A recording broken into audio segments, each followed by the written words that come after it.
Ja, die boodskap vandag is gemeenskap met die Heilige Gees. So julle sal ook in hierdie gedeelte lees oor die Heilige Gees en sy rol.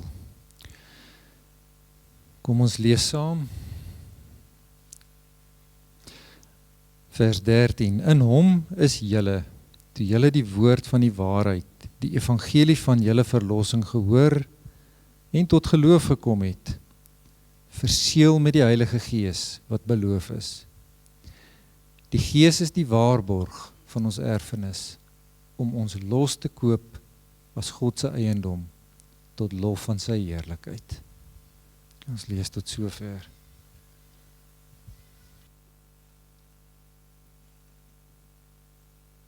Nou voor ons na ons teks toe gaan, terwyl jy blaai, 2 Korintiërs 1. Wie van julle is al ooit gesê deur iemand in 'n gesprek, Jesus is nie God nie? Enige iemand van julle?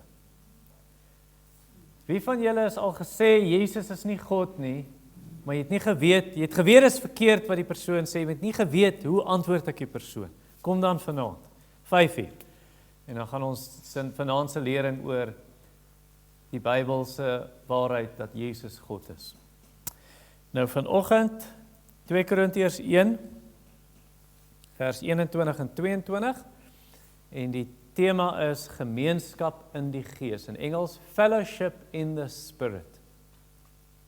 Kom ons bid saam. Hemelse Vader, ons bid dat U asseblief nou vir ons regtig daai een van hart, een van sin, een van gedagte sal gee in die waarheid van die woord en deur die een Gees wat in U kinders woon. En wil U gee dat ons werklik gemeenskap met die Vader en die Seun kan hê in die gemeenskap van die Heilige Gees en ook dat ons as gelowiges gemeenskap met mekaar sal hê, fellowship, samesyn, broederskap, eensgesindheid. En ons vra dit in die naam van Jesus, die naam bo elke naam. Amen. Nou dit gebeur ongelukkig partymal dat daar 'n breuk kom tussen Christene. Tussen mense wat dieselfde God en Vader aanbid, dieselfde verlosser het en dieselfde Heilige Gees het. Dit gebeur in huisgesinne, dit gebeur in huwelike, dit gebeur in families, dit gebeur in gemeentes, dit gebeur tussen gemeentes. En dis hartseer dat dit gebeur. Ek het onlangs ek het al hierdie video laas jaar gekyk, maar toe kyk ek dit nou weer in die week. Dit is 'n vraag en antwoord sessie met 'n redelike bekende prediker. Hy was oorsee hy is van Engeland, hy het oorsee gegaan, hy was in Amerika vir die konferensie. Toe vra iemand hom in die gemeente in die vraag en antwoord sessie oor hierdie einste ding, oor breuk tussen Christene, skeiding tussen Christene, en toe vra die persoon, hoe verhoed jy dit? Wat kan ons in plek sit dat dit nie in ons gemeente gebeur nie? En toe het hy 'n paar praktiese goed gesê, maar een ding wat hy gesê het is, hy het toe vertel van 'n gemeente in Wallis waar hy 'n lidmaat was. Hy was nie die predikant daar nie. En hy sê, daai gemeente, daar was liefde, daar was hartlikheid, daar was eensgesindheid, daar was Bybelse prediking. Dit was evangeliserende gemeente, hulle evangelie met ongelowiges gedeel, mense het tot bekering gekom. En hy sê, daai gemeente het gedink, it could never happen here. En toe gebeur dit. Toe split daai gemeente. En die ironie, toe ek nou na die ding luister, 'n paar maande nadat daai persoon die vraag gevra het by daai konferensie, toe split daai kerk. Toe vra hulle daai predikant of daai spreker, sal hy nie terugkom en hulle help nie asseblief. Maar hulle kon nie versoen raak nie. So dis hartseer. En dit het met Paulus gebeur. Wie kan vir my vertel waar het Paulus baie geskei met 'n ander Christen? Barnabas, Handelinge 15. Met 'n goeie vriend baie geskei. En nie net Paulus en Barnabas nie, maar selfs Paulus en die Korintiërs. Hier was 'n tipe van 'n spanning tussen hulle, want soos ek julle nou in die weke wat nou al verby is, gesê dat Paulus is die vals leraars het die Korintiërs aangehits teen Paulus, opgesweep teen Paulus. Dit is amper soos in 1991, ek was 12 jaar oud, toe ek op pad tennisoefening toe. En ek's op my fiets en ek het my tennisraket so in my hemp gedruk agter en ek eet 'n appel. So nou ry ek loop so op my tone op die fiets en ek eet my appel. En toe kom daar 'n fox terrier, maar hy's binnekant die erf en hy blaf hier vir my en ek steur my nie veel aan hom nie. En ek gaan om die hoek waar die hek nou is. En ek steur my nie aan die fox terrier nie. Toe het hy net die rifrig gekruis met 'n bokser aangehits. Toe kom daai hond uit daai erf uit. Maar ek sien hom net so, ek skree voetsak. En die hond breek so in die stof en ek dog hy's weg en ek gaan aan en toe voel ek net so, jar. Toe lig hy my so van die fiets se saal af. Oh. Toe huil ek 12-jarige trane. En toe die ou uitgekom, sorry, en toe smeer hy spirits hier op die merke, en toe moes ek vir 'n klem in die kaak inspuit en gaan.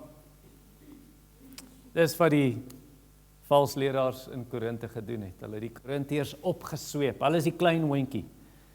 En sodat die groot hond nou vir Paulus kan byt. En julle weet, daar was nou probleme tussen Paulus en die Korintiër Christene. Nou Paulus skryf nou hierdie verse, vers 21 en 22, om hulle te sê, maar ons het een gees. Ons het dan dieselfde Heilige Gees. Daar's gemeenskap in die Gees. Vers 21. Dit is God wat ons saam met julle in Christus 'n vaste fondament gegee het en ons gesalf het en wat ons ook verseël en die Gees as waarborg in ons harte gegee het. Nou hier's 5 prentjies in hierdie 2 versies. 5 prentjies. Die eerste prentjie in vers 21, God het ons saam met julle in Christus 'n vaste fondament gegee. So die eerste prentjie nommer 1, 'n fondasie. En dis in daai vers 21a. Wie van julle weet wat is Jenga blokkies? Okay, so Jenga blokkies is ons daai houtplankies en dan pak jy hulle en dan moet jy nou 'n toring bou met hierdie houtplankies en dan as jy 'n toring gebou het, al jou blokkies klaar, dan haal jy 'n blokkie uit onder en dan kyk jy wie die meeste blokkies het, al blokkies uit sonder dat die toring val, maar uiteindelik wat gebeur? Die toring val. En dit is wat Paulus vir die Korintiërs sê. Julle gaan hierdie hele ding in mekaar laat tuimel. Julle gaan hierdie hele toring laat val as julle my en Timoteus en Silas, ons wat vir julle God se woord gepreek het, as julle ons nie vertrou nie. As julle ons wantrou en glo wat die valse leraars sê, ja, ons soek net julle geld of ons is valse leraars en al hierdie klas van goed. Nee, hy sê, luister, God het ons op dieselfde fondasie gebou. Hy het ons gevestig op Christus. Die fondasie van Jesus, Efesiërs 3 vers 17, tweede deel, ons wat in die liefde gewortel, die liefde van Christus gewortel is en gegrondves is, gebou op hierdie fondasie, ons is lewende stene. Hy bou ons, mense, lewende stene, bou hy op hierdie fondasie van Christus. So moenie blokkies gaan uittrek en hierdie steen wil uitstamp en vir Paulus wil uit hê en Timoteus wil uit hê en so aan, jy gaan die dinge mekaar laat tuimel. So is dit waar van jou vanoggend? Is dit waar van jou op die oomblik jy twis met 'n ander Christen? Daar's spanning en rusie tussen jou en 'n ander Christen. Het sy in jou huwelik, het sy in jou gesin, boeties, sissies, paas, maas, kinders of miskien in jou familie, daar's 'n ander Christen en daar's kopstamp tussen julle of miskien in die gemeente, daar's mense in die kerk en as jy hulle sien as jy geïrriteerd met hulle. Of daar's spanning met tussen jou in hierdie gemeente en 'n ander Christen in 'n ander gemeente, dalk 'n kollega of so. Wat het Jesus gesê? 'n Huis wat teen homself verdeeld is, kan nie staan nie. Kan nie staan as jy's een huis, ons is een huisgesin, ons het dieselfde gees, maar daar's spanning en konflik. En baie mense weet dit. Hulle weet 'n huis wat so verdeeld is, gaan nie staan nie, maar hulle twis voort. En sê ek gaan voortbeklei en baie jong Christene, hulle hou daarvan om te stry oor teologie. Ek weet. Ek weet uit ervaring dit. Jy wil altyd stry oor teologie. Hou daarvan om te stry oor teologie en party is selfs lief vir kontroversie. Hulle hou daarvan wat daar meningsverskille is tussen Christene en party is so erg dat as daar iewers 'n twis of 'n rusie is of 'n bekleierery, jy kan maar soek, hulle is daar. Dis hoe dit begin het. Spreuke praat daarvan, hy praat van a fool will always be quarreling. Iemand wat heeltyd kwarrel en beklei en stry, dis 'n dwaas wat dit doen. Sê hy, of as mense wat soos hout is, altyd nog hout op die vuur laai, hulle wil hierdie rusie aan die gang hou. Ek dink in daai geval fokus ons te veel op ons verskille met ander mense, terwyl ons eintlik saamstem oor die kernwaarhede, dit wat ons gesing het daar, oor ons God en Vader, die Skepper, oor Jesus Christus, ons Verlosser, die Evangelie, oor die Heilige Gees, gemeenskaplike gees. En is dit nie wat Paulus sê nie, wat hulle moet doen? Hy sê in vers 21, dit is God wat ons saam met julle in Christus 'n vaste fundament gegee het. Ons is op dieselfde fondasie gebou. En so dis nie nodig vir ons om hierdie verskille te hê nie. Hy sê in Kolossense 2 vers 7 ook van dis nie hoe julle Jesus leer ken nie. Nee, hoe ons Jesus, die waarheid in Jesus is dat ons gewortel en gegrondves is saam in Christus. Of Paulus wat Timoteus stuur op 'n stadium Noord-Griekeland toe, Thessalonika, sê gaan help daai nuwe Christene, gaan vestig hulle in die woord, in die waarheid. En Paulus sê luister, hierdie is die Jesus wat ons gepreek het onder julle. Wees gevestig in hierdie waarheid. En nie wat glo jy oor die wegraping? Wat glo jy oor hierdie kwessie van die eindtyd, oor die 4 perde, oor die 1000 jaar? Wat dink jy van die 666 in die merk, en dan begin Christene spanning en jy kry kerke wat split oor hierdie goed. En dit is onnodig, want ons het dieselfde fondasie. Wat is die tweede prentjie in vers 21? So die eerste een is 'n fundament of 'n fondasie, tweede een, salf, maar waarmee salf jy? Olie. So die tweede prentjie is olie in vers 21b. Eendag toe 'n ouderling van 'n charismatiese kerk, eintlik 'n Pinksterkerk, toe hierdie man 'n reaksie gereageer teen my, want ek het in 'n preek gesê dat Benny Hinn 'n vals leraar is. En toe het hierdie ou gereageer en gesê, jy slaan nie jou hand aan die gesalfde van die Here nie, maak nie saak of hy verkeerd is nie. Bedoelende Dawid en Saul. Jy weet, so Saul was verkeerd, maar toe Dawid geleentheid gehad het om teen Saul op te tree, om hom dood te maak, toe doen hy dit nie, en hy het gesê, ek sal nie my hand aan die gesalfde van die Here slaan nie. En toe gebruik hierdie ou nou dit van Benny Hinn, en sê, ek moet nie my hand aan die gesalfde van die Here slaan nie. Nou, ek stem nie saam daarmee nie, en ek gaan nou vir jou verduidelik, hoekom, kan ek jou 'n vraag vra? Is ek wat hier staan vandag, die predikant van hierdie gemeente, is ek meer die gesalfde van die Here as die res van die gemeente hier? Jy moet mooi dink. Van dis wat daai geïmpliseer het. In die Ou Testament, wie's gesalf met olie in die Ou Testament, gewoonlik? Konings, priesters en profete. So hulle is gesalf met olie as 'n simbool dat God hulle bekragtig deur sy gees. Die olie was simbolies van die gees om te sê, hulle word afgesonder vir hierdie taak as koning, priester of profeet. God gee hulle krag om hierdie taak te kan doen. Wie's in die Nuwe Testament gesalf met die Heilige Gees? Elke Christen. Nou heel eerste sou ons sê, toe Jesus gedoop is, toe die Heilige Gees op hom gekom, en Handelinge 10:38, wanneer Petrus preek, dan sê hy's gesalf met die Heilige Gees en met krag. Hebreërs 1 vers 9 sê, God het hom gesalf met vreugdeolie bo sy gunsgenote. Daai vreugdeolie waarvan hy praat, is die Heilige Gees. So Christus is die gesalfde. Wat beteken Christus? Gesalfde. Wat beteken Messias? Gesalfde. Messias is Hebreëus, Christus is Grieks. Selfde. So dit beteken die gesalfde een. Hy's gesalf as wat? Priester, profeet en koning. Jesus is die priester. Hy's die een wat die offer gebring het vir ons sonde, maar hy is ook die offer. En hy's die priester wat vir die volk intree, wat intree vir sy kinders aan die regterhand van die Vader. En dan is hy die koning wat regeer oor sy vyande en ons vyande. En hy beskerm ons teen ons vyande. En dan is hy die profeet wat God se wil aan ons preek, dit bekend maak deur sy woord en sy gees. Daai Christus, toe hy opvaar hemel toe salf hy elke gelowige. Hy is Christus, dit beteken gesalfde, ons is Christen, klein Christus, klein gesalfde. So hy salf ons toe met sy gees, hy stort die gees uit, en ons is gesalf as priesters, profete en konings. So as priesters, Openbaring hoofstuk 5 vers 10, En as konings, Openbaring 5 vers 10. Ons is 'n koninklike priesterdom, ons sal saam met hom regeer op die nuwe aarde.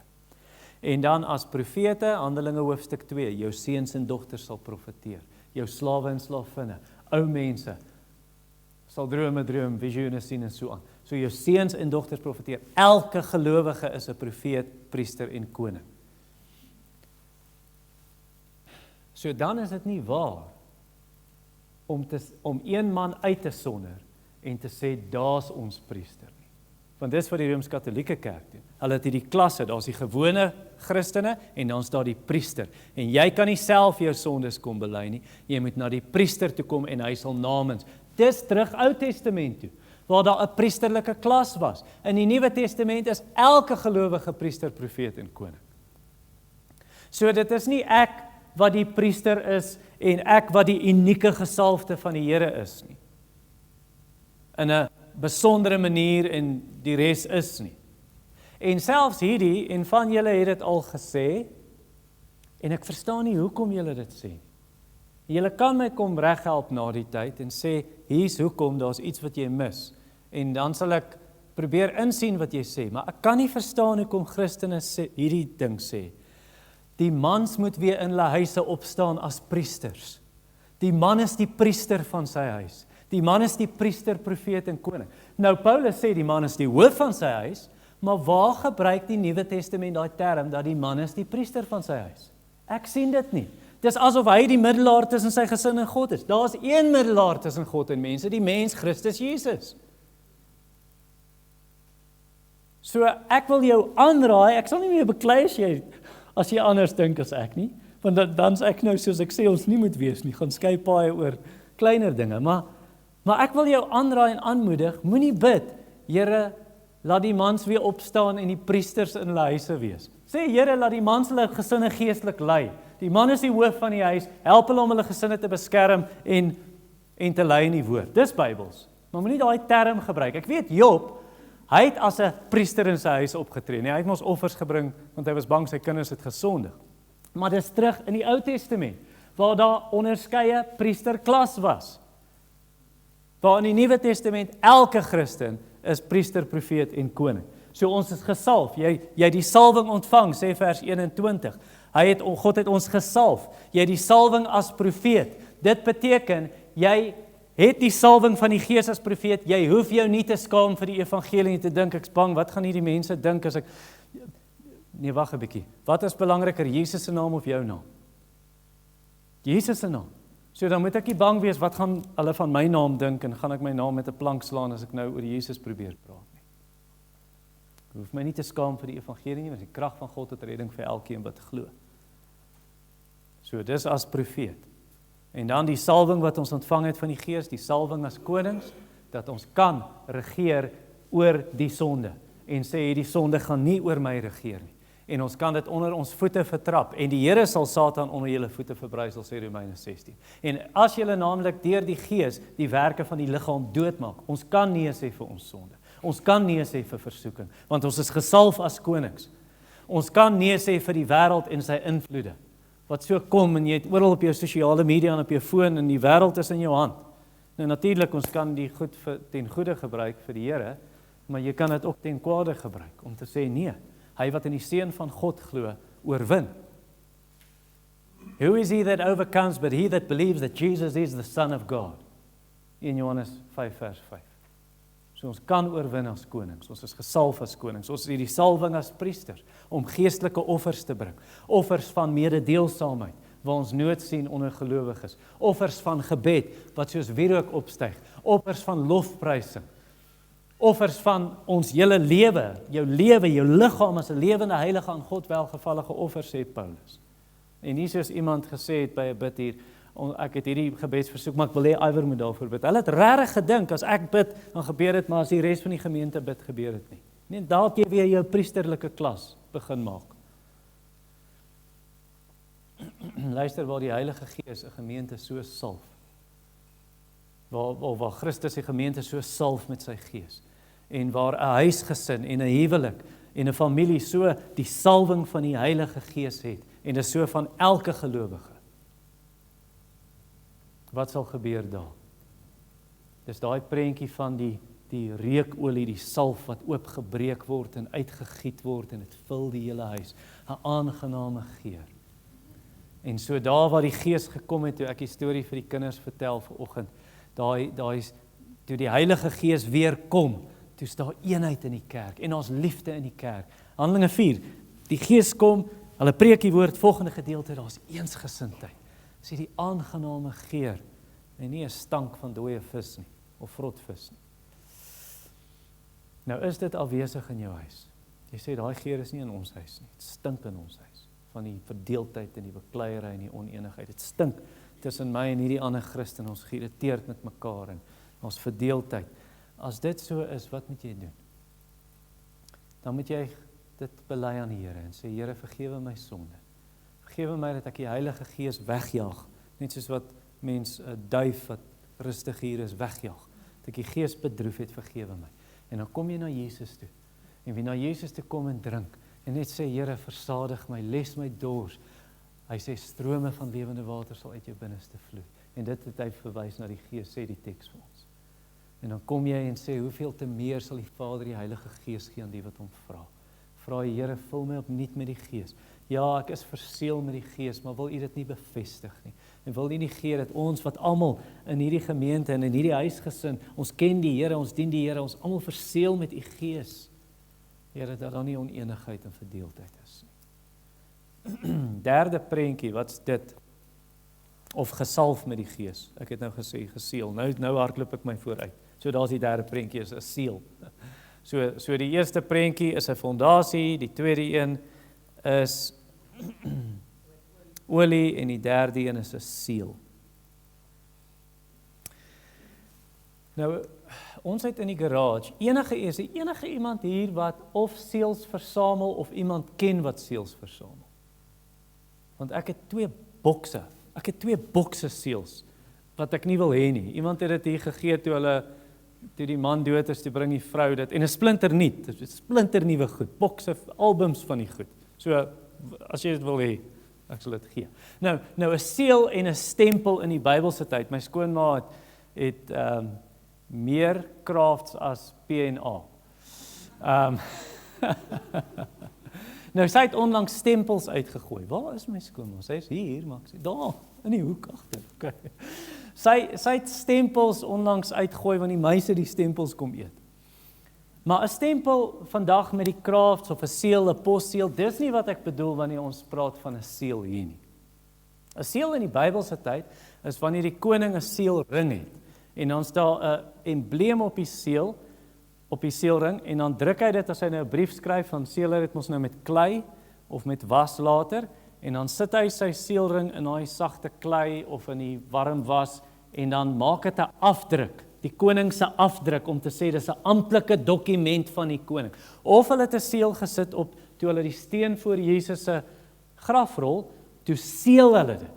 Die Romeinse seël om te sê as jy hiermee Peter kry jy die doodstraf. Niemand mag hier aan Peter. Of jy het 'n seël gehad wat jy slawe met 'n warm yster brandmerk of 'n tattoo, 'n tipe tatoeëermerk wat jy op sy voorkop sit. So dis die gedagte in Openbaring hoofstuk 7 vers 3 wanneer dit sê God se diensknegte sal geseël word op hulle voorkoppe om te sê eienaarskap, jy behoort aan my. Of die vrou in Hooglied wat sê sit my as 'n seël op jou arm. So dan sal so band soos dat ek 'n ring dra om te sê ek behoort aan hierdie vrou. So is dit op die arm om te sê ek behoort aan hierdie man.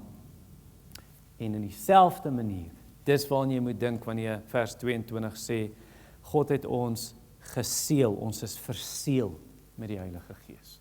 Dis die gedagte. Efesiërs 1 het Josua vir ons gelees. Wanneer dit in vers 13 sê toe ons in Christus geglo het, is ons geseël met die Heilige Gees. Om te sê, jy's my eiendom. Niemand mag aan jou Peter nie. Niemand gaan jou uit my hand uitruk nie. Jy behoort aan my. Die koning se stempel is op jou. En niemand gaan jou wegvat van hom af nie. 2 Timoteus hoofstuk 2 vers 19. Die fondasie van God staan met hierdie seël daarop. Die 2020 praat van 'n inskripsie. The firm foundation of God stands with this seal upon it. The Lord knows those who are his, and let everyone who names the name of the Lord depart from iniquity. Draai weg van sonde. Maar die Here weet wie syne is. Jou seël, sy seël is op jou, die Heilige Gees. Nou daai seël is vir elke gelowige. Efesiërs 1 sê dit, toe julle in Christus geglo het, is julle verseël met die Gees.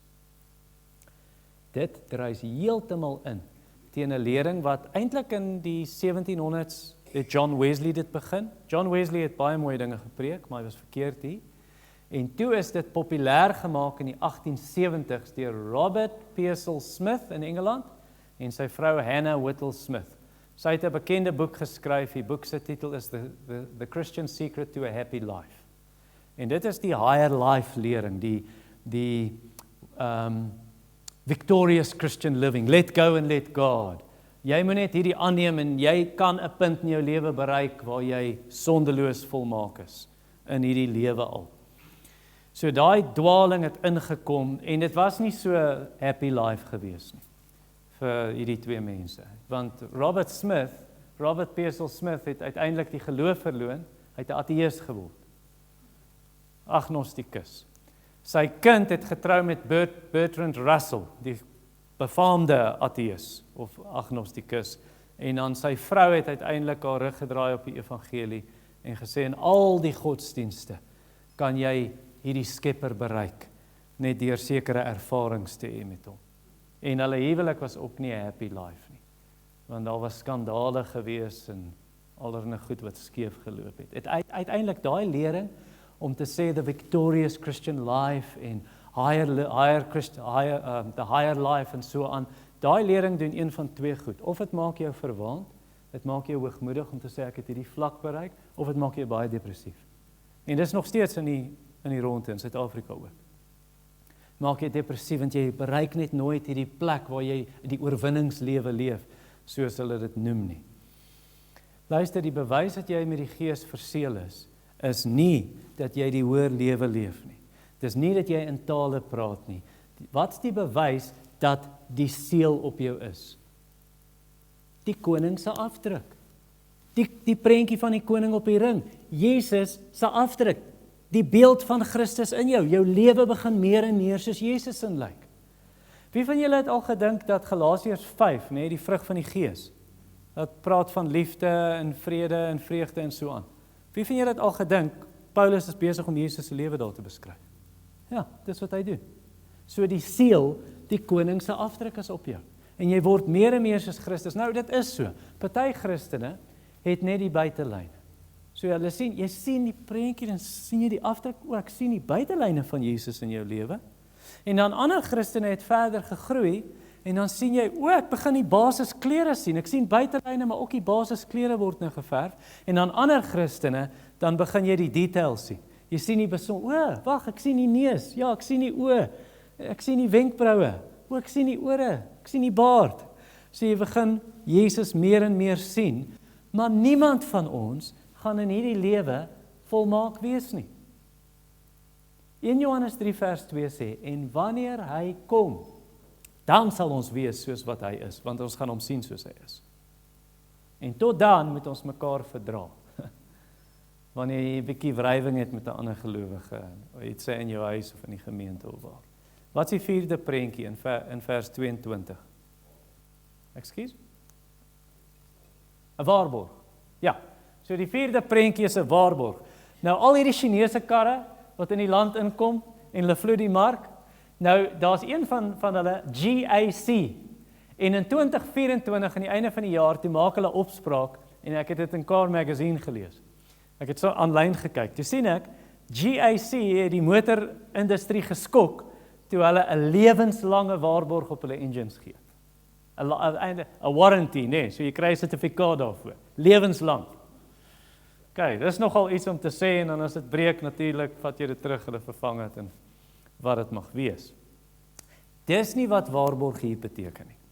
Die Griekse woord vir waarborg hier is meer 'n deposito. Dis om te sê, ek gaan hierdie produk by jou koop, Rian, ek gee solank die deposito as 'n waarborg die res kom. Of, Hier's 'n geskenk wat ek aan jou beloof. Ek gee so lank vir jou wat hulle in Engels noem the down payment, om te sê hier's die groot bedrag om te sê die res van die erfgeld kom. Dis wat hier bedoel word. So die Heilige Gees, vers 22, is 'n waarborg van wat? Kyk in hoofstuk 5 vers 5. So hoofstuk 5, die eerste klomp versies gaan oor wanneer ons doodgaan en ons gaan na die Here toe en Paulus sê ek wil nie uit hierdie tent, ek wil nie hê hierdie tent moet opgeslaan word, so sy liggaam is nou die tent. Hy sê ek wens ek gaan nie dood nie. Ek wens net Jesus kom en ek kry my nuwe huis, 'n permanente huis en ek bly nie meer in 'n tent nie. Ek kry 'n nuwe verheerlikte liggaam. Dan sê hoofstuk 5 vers 5, hy wat ons juis hiervoor voorberei het vir die opstanding van die liggaam, verheerlikte liggame, is God wat aan ons die Gees as waarborg gegee het. Die Heilige Gees is 'n waarborg. Jy gaan 'n nuwe liggaam ontvang eendag wat nie meer gout het nie, Rolf. En wat nie oogprobleme het nie. 'n Nuwe liggaam wat nooit weer kan oud word, siek word, seer kry, pyn hê, sonde doen of doodgaan. En dan is die Gees ook 'n waarborg van Efesiërs 1 vers 14. Wat praat van hierdie erfenis wat op ons wag, until, die ESV sê, until we acquire possession of it, to the praise of His glory. So totdat jy daai hemelse erfenis in besit neem, het jy die Gees as 'n waarborg, jy gaan dit ontvang. Nou partykeer gee die Heilige Gees vir ons, hy kom as 'n deposito, maar 'n stewige deposito, 'n stewige waarborg. En as ek sê stewige deposito, soms is dit vir 'n Christen sulke skreefie, so jy loer deur die sleutelgaatjie, en jy sien iets van die hemel.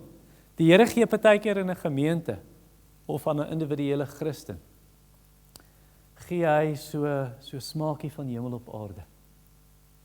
Soos byvoorbeeld, daar was 'n prediker in Wallis, in die 1800s, 1830, toe preek hy een preek, en dit was 'n herlewingstyd, een preek, toe daar 2500 mense by die gemeentes aangesluit. Dit was so 'n konferensie.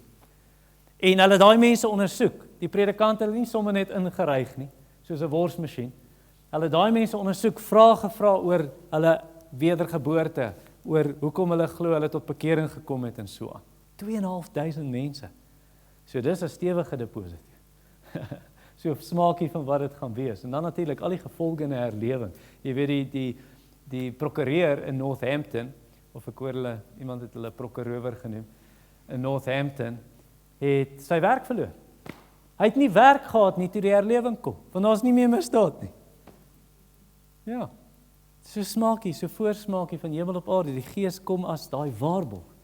Hier is die voorsmaakie, die res kom. Of Koos hulle het huisgemeentes gehad, deel van huisgemeente netwerk. En in die gemeente waar hulle was, toe is daar 'n oomie, ek het daai oom ontmoet, nog voor hy oorlede is, daai oom Willie. En daai oom, dis die oom wat vir julle geleer wors maak het. Maar daai oom het gangrene gehad in sy toon, soveel so dat die dokter gesê het, hierdie is vrot, hulle moet dit afsit. En toe wil daai oom nie. Toe sê hy, nee, jy ken nie my Here nie. En toe kom hy terug na die gemeente en hy sê, kan julle vir my bid? En toe bid hulle vir hom, dat daai dokter nie kon glo, as ek die res van die storie reg onthou, was die dokter verbaas. Oor daai toon het gesond geword. Hy kon dit nie glo, hierdie toon wil afrot. En hier is die toon gesond. Dis 'n voorsmaakie. Dis 'n voorsmaakie van die verheerlikte liggaam, wanneer jy nooit weer gangrene in jou toon gaan hê nie. Maar perfekte tone. En 'n perfekte liggaam. Die Heilige Gees is die waarborg daarvan.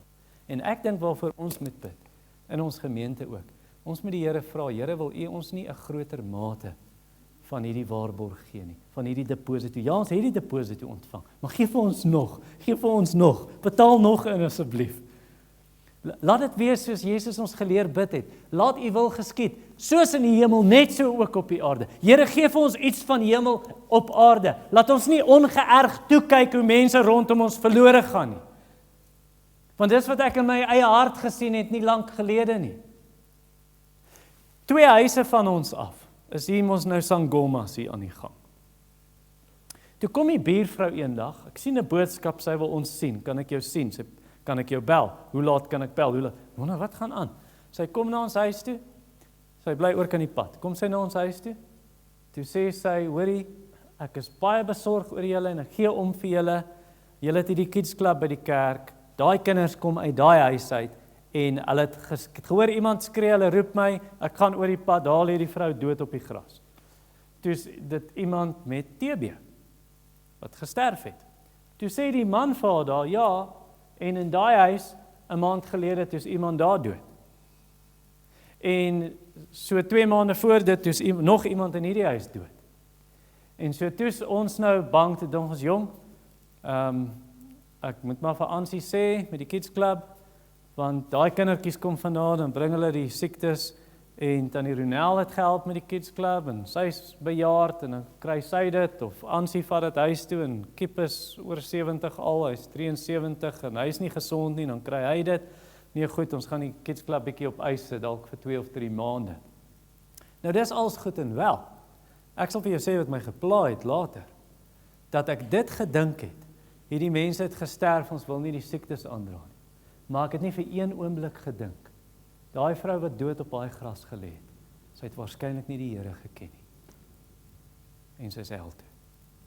En wat van die ander mense in daai huis? Ja, waar's my hart? Geen net om oor siek word.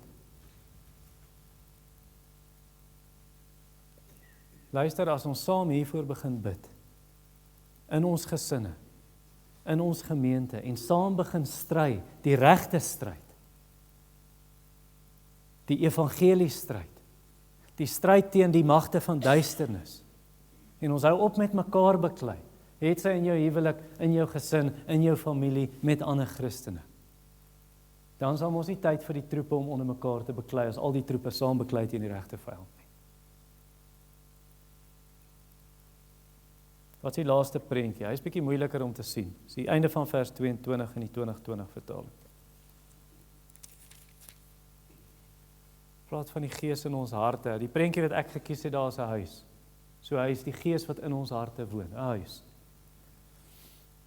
Ek het 'n vriend wat baie ouer is as ek, so by 70, of nie, hy is met 60, 66 nou.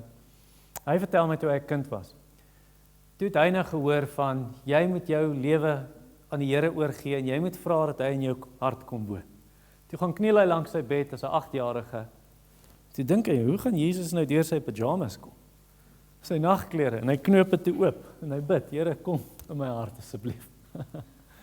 Ag ja, dis kinderlik en is mooi. Maar dis nie wat die Bybel bedoel met hart nie. As dit sê die Gees wat in julle harte woon in vers 22, die Gees wat hy as waarborg in ons harte gegee het. Wat beteken hart in die Bybel? Soos daai hart daar. Die innerlike mens, dis alles wie en wat jy is. Jou mens wees, die innerlike mens, Spreuke sê, bewaak jou hart meer as enige iets wat bewaak moet word, want daaruit is die strome of die oorspronge van die lewe. Alles wat jy dink, doen en sê, kom uit die hart uit. Goed. So dis wat dit beteken. Nou as dit sê die Gees wat in jou hart inkom, hy's gegee in jou hart, dan moet ons dink, die heel eerste stap is, hierdie huis, man, dit is 'n bouvallige huis. Wat's bouvallig in Engels? Dilapidated. Okay, so hierdie huis is nie lekker nie. It's almost in ruins. En nou kom Jesus in en die eerste ding wat hy doen in hierdie huis, is hy reinig dit. Hy vee dit skoon, hy was dit met sy bloed. Hy besprinkel dit met sy bloed, soos wat Petrus vir ons sê. Net soos as jy nou 'n huis koop, en die huis is nou nie mooi opgepas, maar jy het hom daarom vir 'n appel en 'n ei gekry, jy het goedkoop betaal daarvoor, en dan kom jy, en die eerste ding wat jy doen, is jy spring clean. En dis wat Jesus doen, hy spring clean ons huis, hierdie hart, waar hy nou gaan woon, spring clean hy. En dan die tweede ding is, dan vers 22, die Gees wat in ons harte gegee is. Nou kom woon die Gees hier, en die Gees bemiddel die teenwoordigheid van die Vader en die Seun. Jesus sê in Johannes 14, dat hy gaan die Gees stuur, en die Gees gaan by ons wees en in ons wees. En dan later dan sê hy, as iemand my lief het, sal hy my woord bewaar, en my Vader sal hom lief hê, en ons sal kom, en by hom kom woon. Ons sal ons woning, we will make our home with him. So die Vader, die Seun en die Gees kom, hulle kom woon in jou, en dan sit soos, wie van julle het vriende, of het dit al self gedoen, jy koop 'n fixer-upper. So 'n fixer-upper is 'n huis wat nou regtig uit, of nou baie werk aan het, maar jy het hom goedkoop gekry, En dan werk jy in die dag, jou gewone werk, en in die aand, as jy en jou vrou by die huis is, dan is dit 'n projekkie, en oor naweke, en julle breek hierdie af, en julle bou hierdie, en julle sit nuwe vloere hier, en nuwe plafonne moet hier, en al daai goeders. So Jesus het 'n fixer-upper gekoop. Eintlik hierdie huis was maar heeltemal bouvallig geweest, maar nou kom hy, en stelselmatig, vir die res van jou lewe, dis die proses van heiligmaking. Dis hoekom ek nie glo in daai ander storie wat ek net nou gesê het nie. En soos eensklaps nou het jy nie meer sonde nie. Nee, dis 'n proses. En party groei vinniger as ander.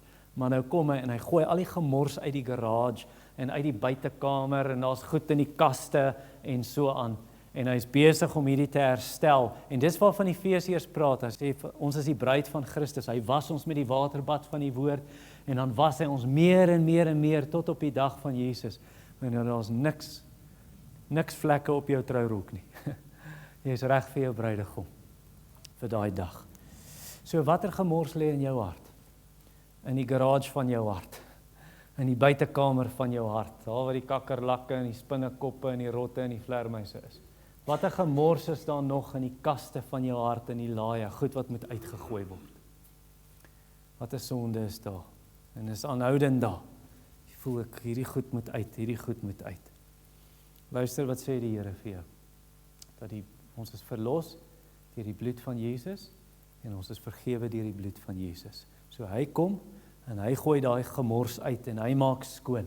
En dan buig jy jou knie voor die Vader, van wie elke geslag in hemel en op aarde sy naam ontvang. En dan bid jy dat hy na die rykdom van sy heerlikheid aan jou sal gee, om deur sy gees versterk te word in die innerlike mens, sodat Christus in jou hart sal woon. Dat Jesus sê, hier's 'n huis waar ek lekker bly. Hierdie huis, want ek het hierdie gemors nou uitgegooi. En dan vra jy dat hy meer en meer daarvan ontslaa raak, en dat jy vervul word met die Heilige Gees. Want dis wat ons teks sê, die Gees wat hy in julle harte gegee het. Bid dat jy vol word van die Heilige Gees. En wat gaan die gevolge wees? Jy gaan 'n dankbare mens wees. Jy gaan 'n mens wees wat lofliedere sing. Jy gaan respek hê vir jou medegelowiges, hulle met respek behandel. Want jy het eerbied en ontzag en vrees vir die Here Jesus Christus. En jy gaan jou man onderdanig wees en hom respekteer en jy gaan jou vrou lief hê, sagkens en soos Christus die gemeente liefgehad. En jy gaan opoffer vir haar en nie dit doen maar ek wil nie dit doen nie. En jy gaan jou kinders opvoed in die dissipline en in die instruksie van die Here en jy gaan hulle lief hê en nie hulle tart en kwaad maak nie. En jy gaan jou ouers respekteer en jy gaan die ouers gehoorsaam in wat hulle van jou vra. En by die werk gaan jy respek hê vir jou baas. En jy gaan nie kort paaie vat en net werk as die baas kyk nie. En by die werk, as jy die baas is, dan gaan jy regverdig wees met die mense wat vir jou werk. Dis alles Efesiërs 5, die gevolge van wees vervul met die Heilige Gees. So as 'n kerk verdeeld is, as daar verdeeldheid is in 'n huwelik, as daar verdeeldheid is in 'n huisgesin, daar's verdeeldheid in 'n familie, en al daai mense is kinders van die Here, ek sê vir jou, hulle is nie vol van die Heilige Gees nie. Dis die probleem. En hulle maak nie erns met gebed nie, om regtig te bid dat die Gees sal kom en hulle harte vul. A family that prays together. Ja. En dis nie net waar van jou gesin nie, dis waar van 'n gemeente ook. Family that prays together stays together. En ek bedoel nie 'n gebedjie voor jy eet en voor jy slaap nie. Ek bedoel nie 'n gebed, kom ons bid voor ons die woord hoor vandag. Ek bedoel nie dit nie. Ek bedoel 'n gemeente wat regtig ernstig bid. Ek bedoel 'n man en vrou in hulle huwelik wat regtig ernstig bid. Ek bedoel 'n huisgesin wat regtig ernstig saam bid in 'n familie. Wys my daai verdeelde huisgesin, ek wys jou 'n huisgesin wat nie saam bid ernstig nie. Waar gebed nie 'n faktor, 'n ernstige faktor is nie. So wanneer sal jy begin saam bid? Ek vra dit vir jou vanoggend en ek verwag 'n antwoord, want die Here verwag 'n antwoord van jou. Wanneer sal jy begin saam bid in jou huwelik en ophou met daai struweling? Wanneer sal jy begin saam bid in jou gesin, regtig saam bid? Wanneer sal jy ons begin saam bid in hierdie gemeente? En nie net die paartjies wat 12 mense of 10 mense op 'n Woensdag by Koos se huis, paar vroue en 'n paar voor die dienste nie. Wanneer sal jy begin saam bid? Dis tog hoe ons hout op die vuur laai. Die vuur wat ons hier noem, gemeenskap in die Gees. Hemelse Vader, Ek wil vra dat U die werk in ons harte doen.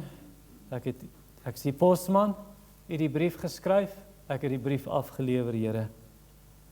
Sal U in die harte werk, want ek kan nie harte verander of vernuwe nie. En ek bid dit in Jesus naam. En ek bid dit vir myself ook, wat ek nie as prediker vir ander sê, maar ek doen nie. Amen.